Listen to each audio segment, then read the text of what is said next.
On behalf of the General Assembly, I have the honor to welcome to the United Nations His Excellency Donald Trump, President of the United States of America, and to invite him to address the Assembly.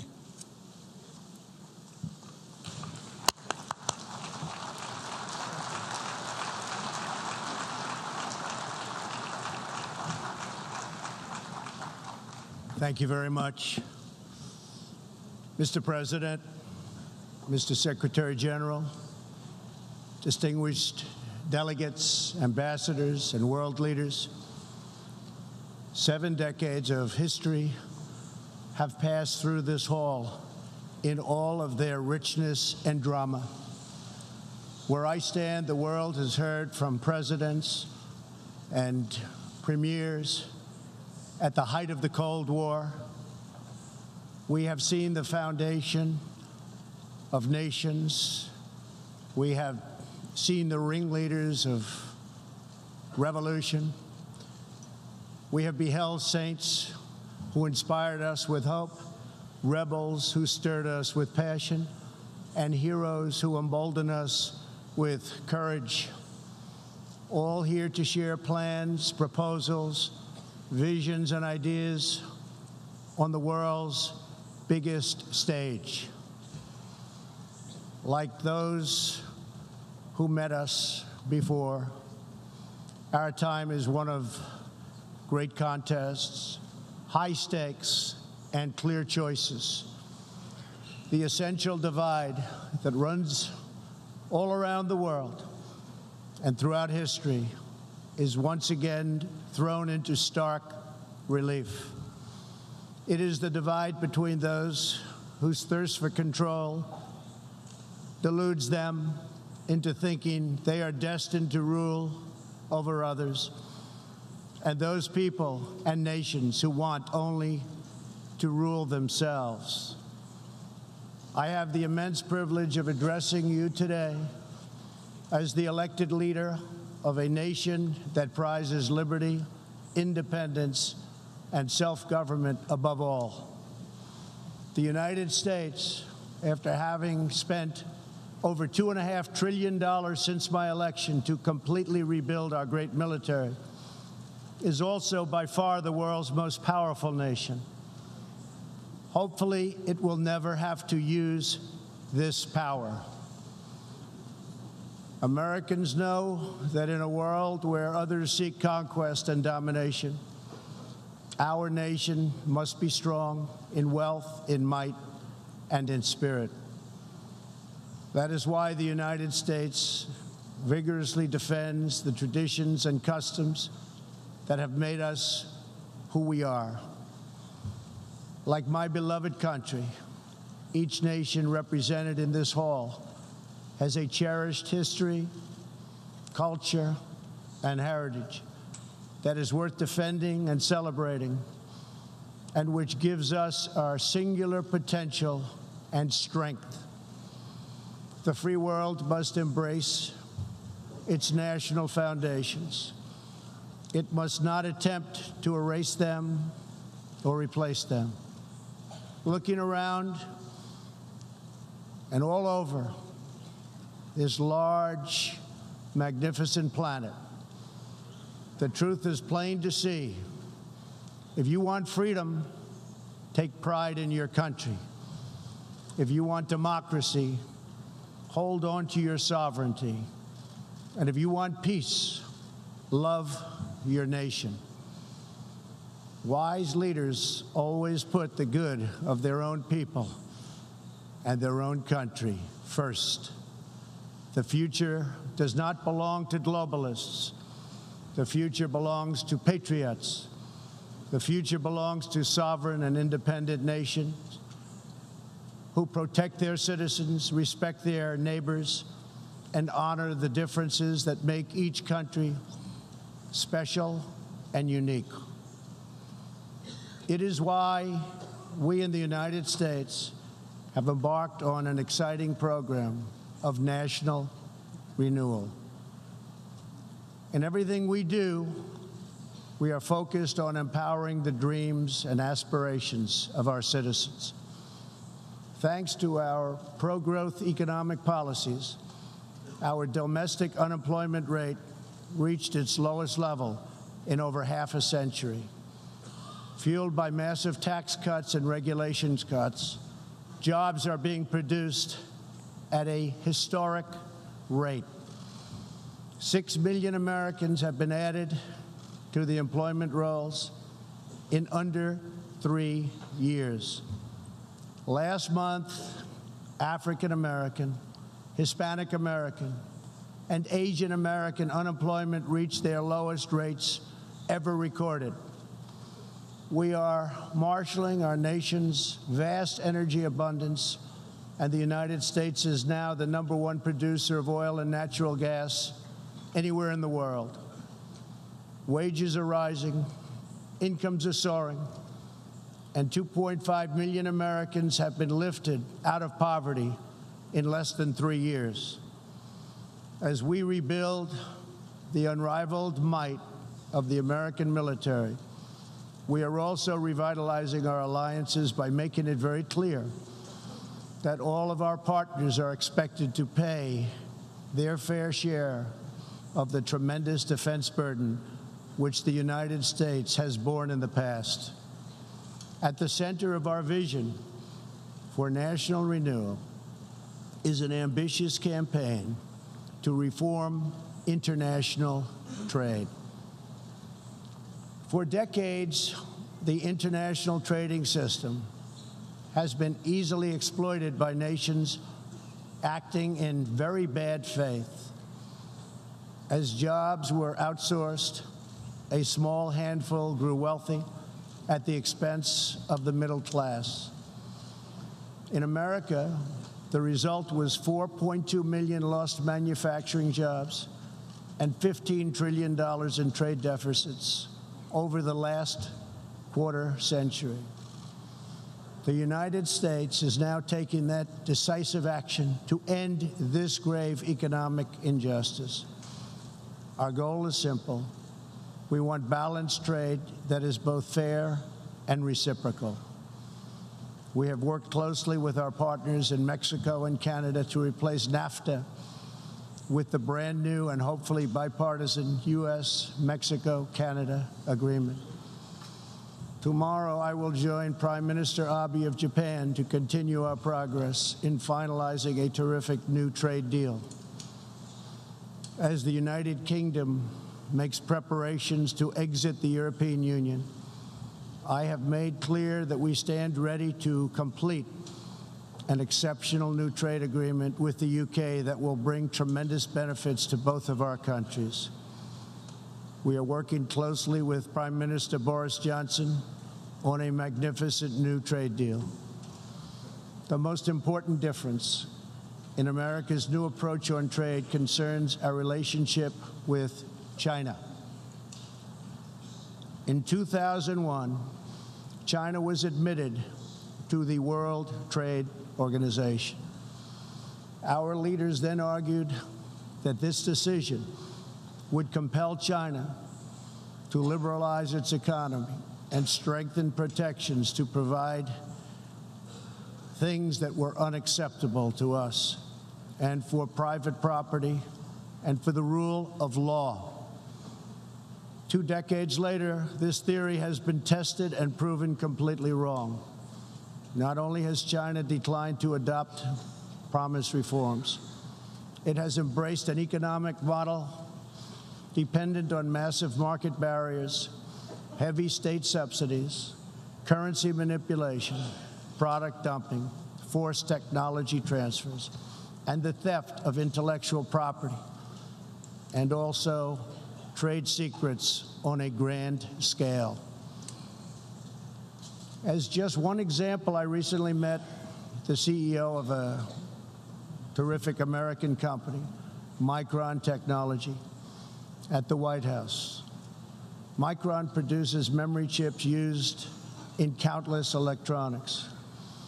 To advance the Chinese government's 5-year economic plan, a company owned by the Chinese state allegedly stole Micron's designs, valued at up to $8.7 billion.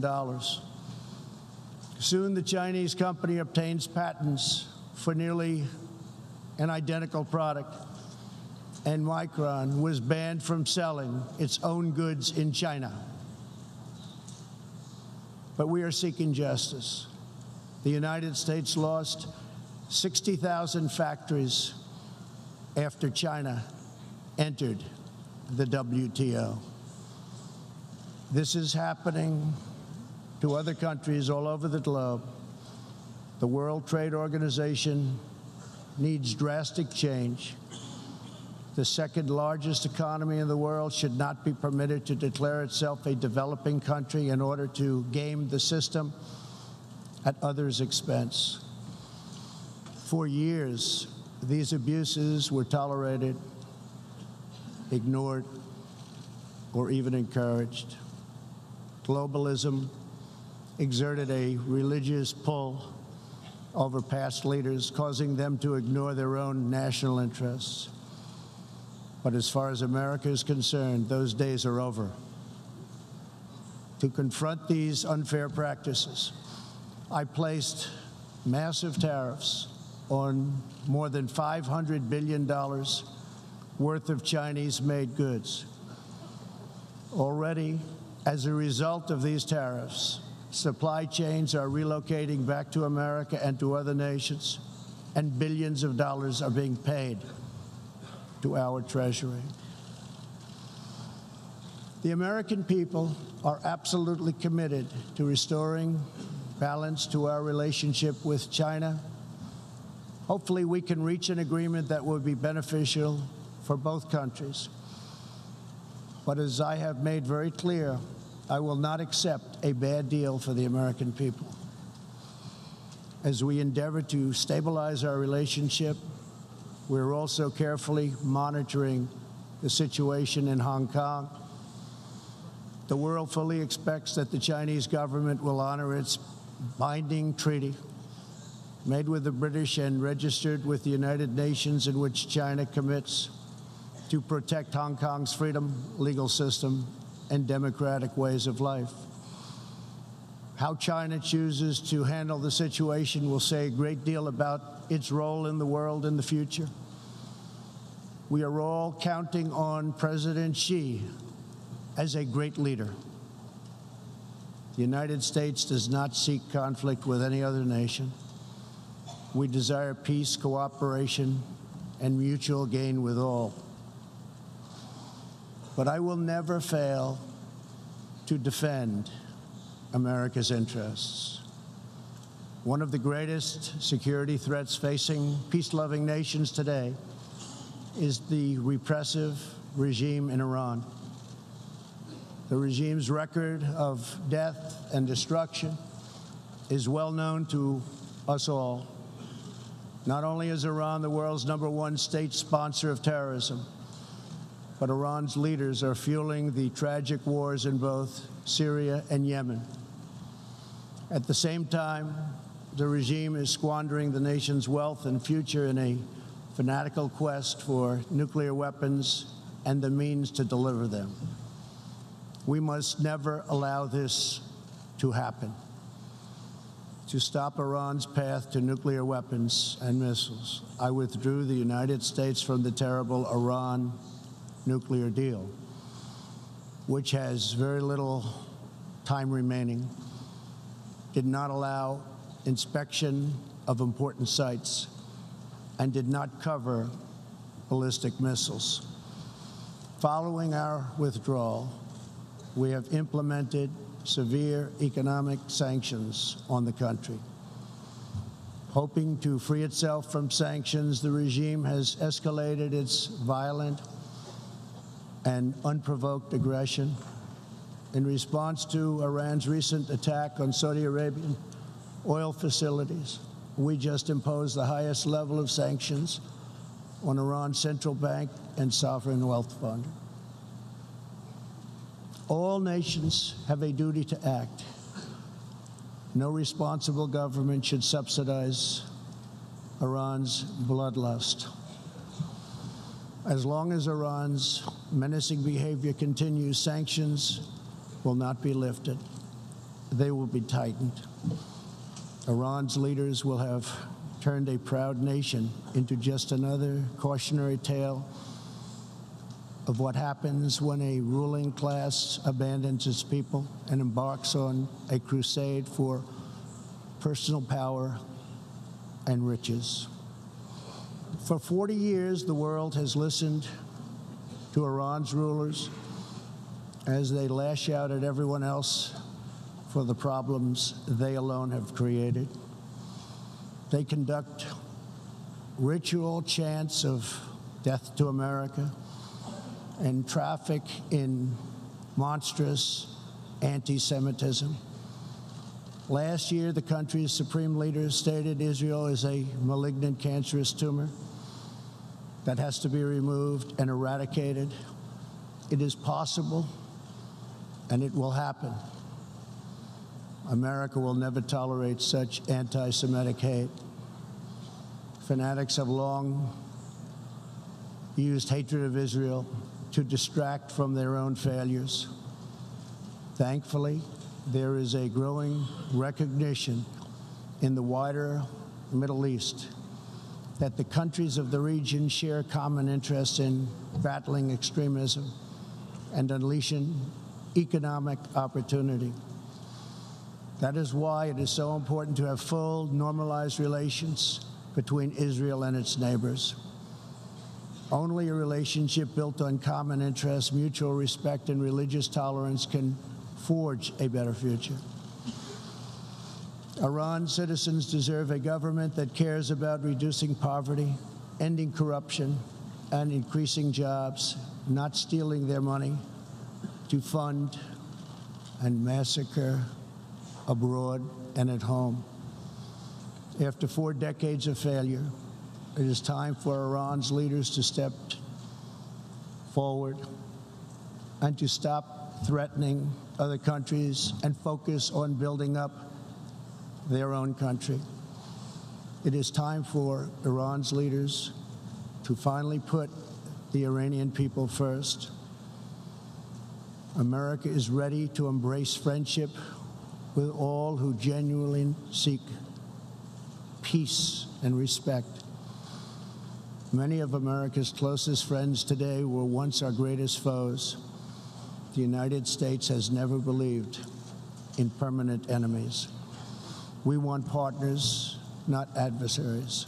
America knows that while anyone can make war, only the most courageous can choose peace. For this same reason, we have pursued bold diplomacy on the Korean Peninsula.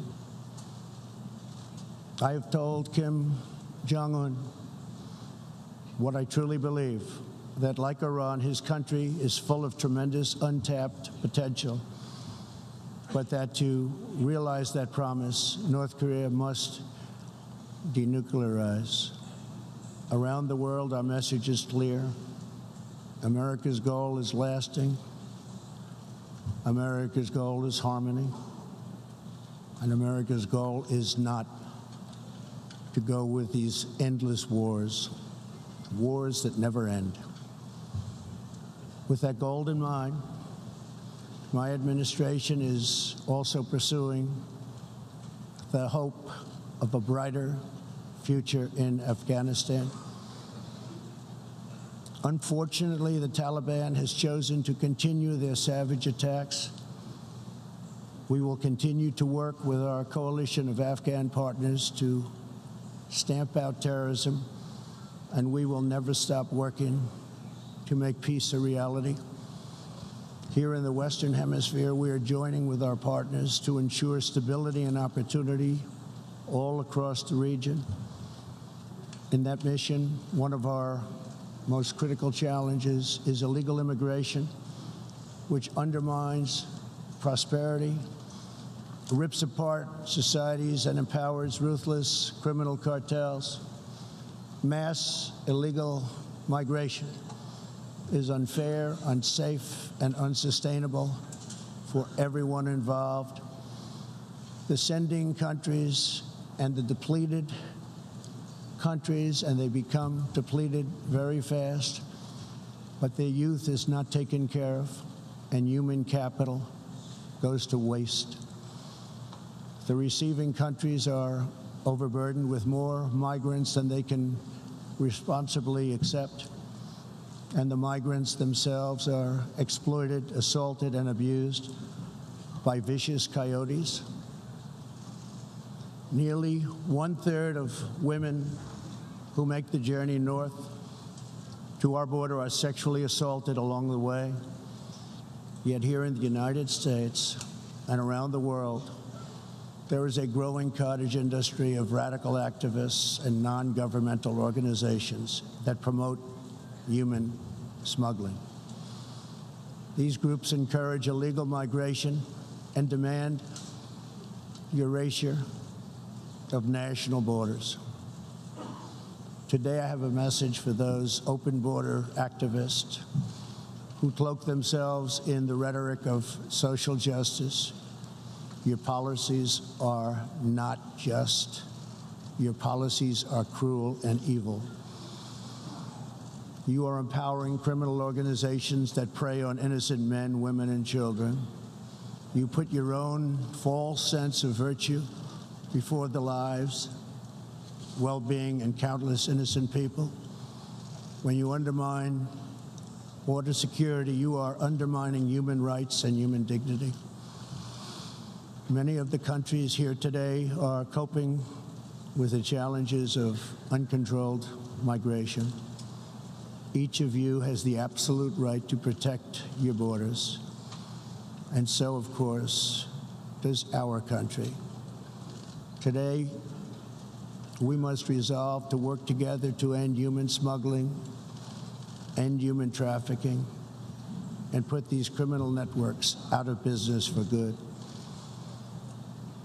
To our country, I can tell you sincerely, we are working closely with our friends in the region, including Mexico, Canada, Guatemala, Honduras, El Salvador, and Panama, to uphold the integrity of borders and ensure safety and prosperity for our people.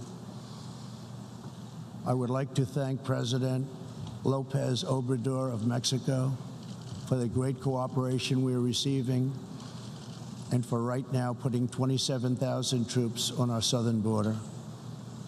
Mexico is showing us great respect, and I respect them in return. The U.S., we have taken very unprecedented action to stop the flow of illegal immigration. To anyone conducting crossings of our border illegally, please hear these words.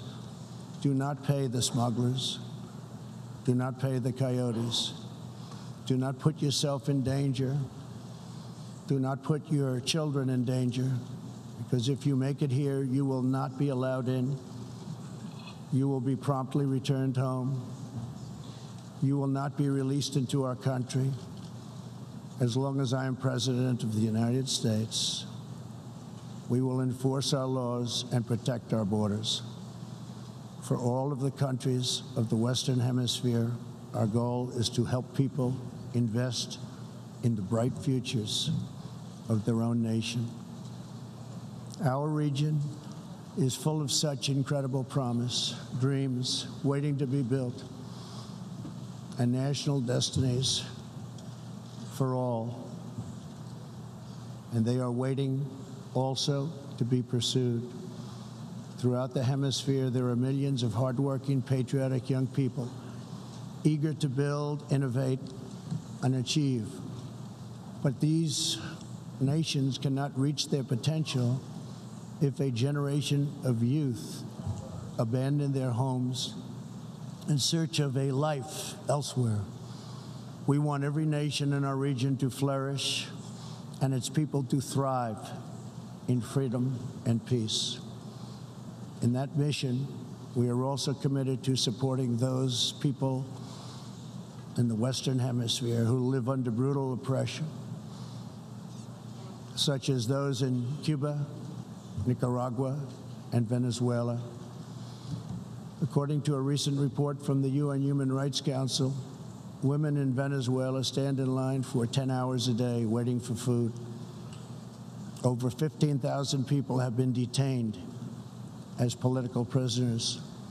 Modern-day death squads are carrying out thousands of extrajudicial killings. The dictator Maduro is a Cuban puppet protected by Cuban bodyguards, hiding from his own people, while Cuba plunders Venezuela's oil wealth to sustain its own corrupt communist rule.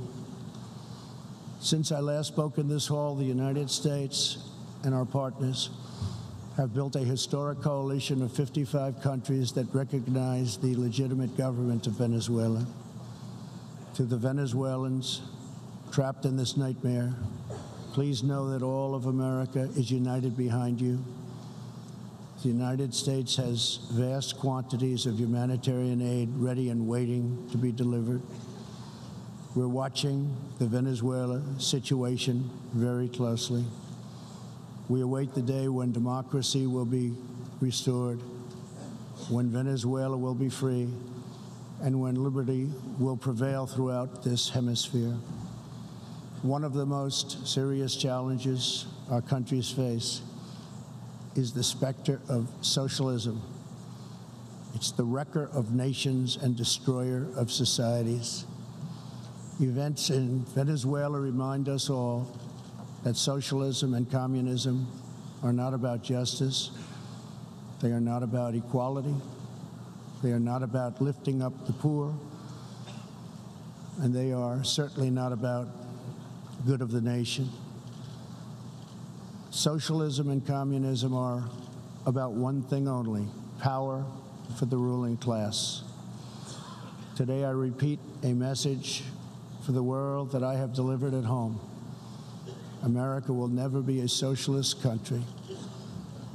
In the last century, socialism and communism killed 100 million people.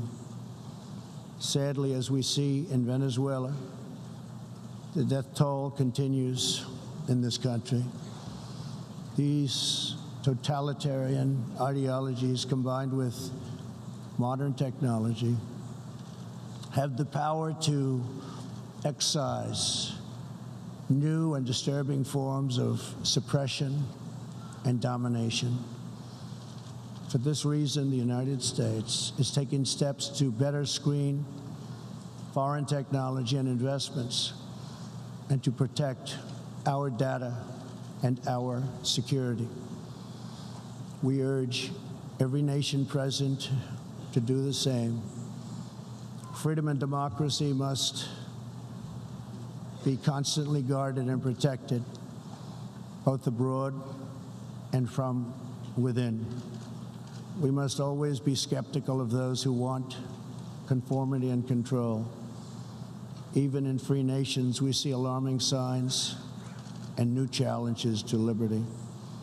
A small number of social media platforms are acquiring immense power over what we can see and over what we are allowed to say. A permanent political class is openly disdainful, dismissive, and defiant of the will of the people. A faceless bureaucracy operates in secret and weakens democratic rule. Media and academic institutions push flat-out assaults on our histories, traditions, and values. In the United States, my administration has made clear to social media companies that we will uphold the right of free speech. A free society cannot allow social media giants to silence the voices of the people, and a free people must never, ever be enlisted in the cause of silencing, coercing, canceling, or blacklisting their own neighbors. As we defend American values, we affirm the right of all people to live in dignity.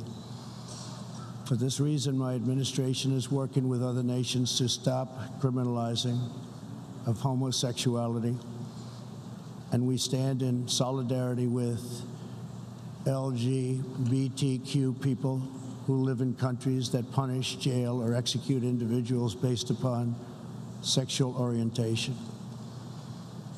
We are also championing the role of women in our societies. Nations that empower women are much wealthier, safer, and much more politically stable. It is therefore vital not only to a nation's prosperity, but also is vital to its national security to pursue women's economic development. Guided by these principles, my administration launched the Women's Global Development and Prosperity Initiatives. The WGDP is the first ever government-wide approach to women's economic empowerment, working to ensure that women all over the planet have the legal right to own and inherit property, work in the same industries as men, travel freely, and access credit and institutions. Yesterday, I was also pleased to host leaders for a discussion about an ironclad American commitment protecting religious leaders and also protecting religious freedom. This fundamental right is under growing threat around the world. Hard to believe, but 80% of the world's population lives in countries where religious liberty is in significant danger or even completely outlawed. Americans will never fire or tire in our effort to defend and promote freedom of worship and religion. We want and support religious liberty for all. Americans will also never tire of defending innocent life. We are aware that many United Nations projects have attempted to assert a global right to taxpayer-funded abortion on demand, right up until the moment of delivery. Global bureaucrats have absolutely no business attacking the sovereignty of nations that wish to protect innocent life. Like many nations here today, we in America believe that every child, born and unborn, is a sacred gift from God. There is no circumstance under which the United States will allow international entries to trample on the rights of our citizens, including the right to self-defense. That is why this year I announced that we will never ratify the UN Arms Trade Treaty, which would threaten the liberties of law-abiding American citizens. The United States will always uphold our constitutional right to keep and bear arms. We will always uphold our Second Amendment. The core rights and values America defends today were inscribed in America's founding documents. Our nation's founders understood that there will always be those who believe they are entitled to wield power and control over others. Tyranny advances under many names and many theories, but it always comes down to the desire for domination. It protects not the interests of many, but the privilege of few. Our founders gave us a system designed to restrain this dangerous impulse. They chose to entrust American power to those most invested in the fate of our nation, a proud and fiercely independent people.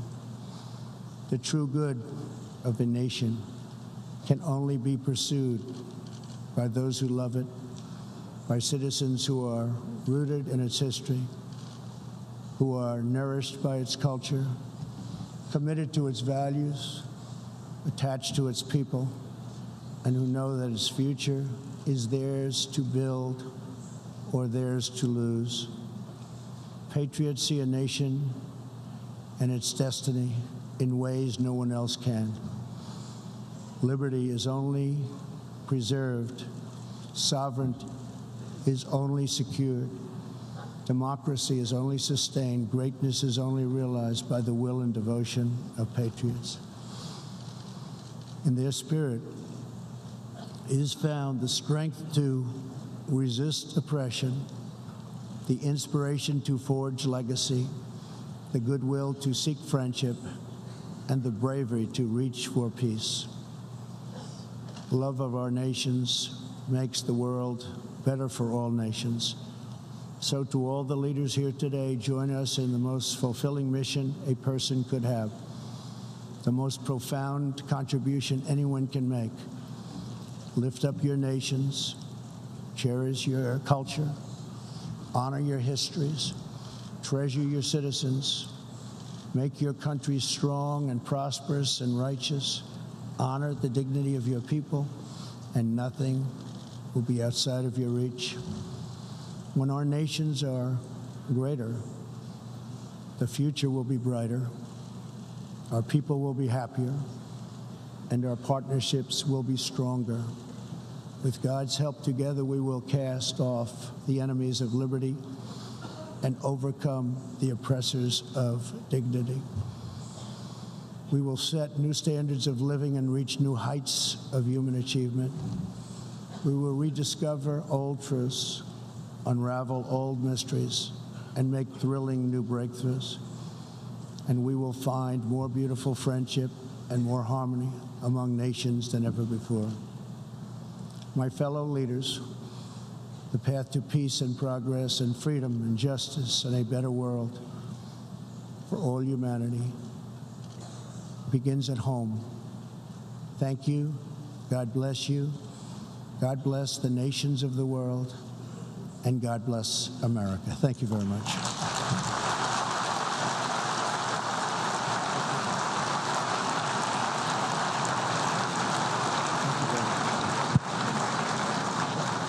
On behalf of the General Assembly, I wish to thank the President of the United States of America for the statement just